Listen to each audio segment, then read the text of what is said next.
You ask Tiger to solve. This deals with linear equations with one unknown.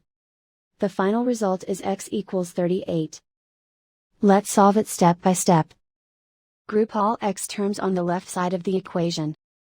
Subtract x from both sides.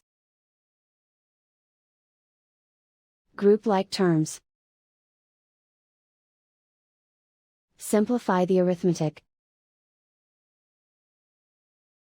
Group like terms.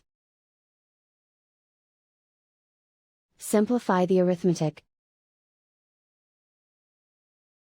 Group all constants on the right side of the equation.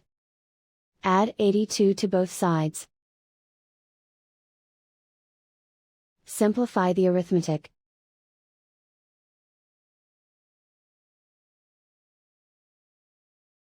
Isolate the x. Divide both sides by 2. Simplify the fraction. Find the greatest common factor of the numerator and denominator. Factor out and cancel the greatest common factor.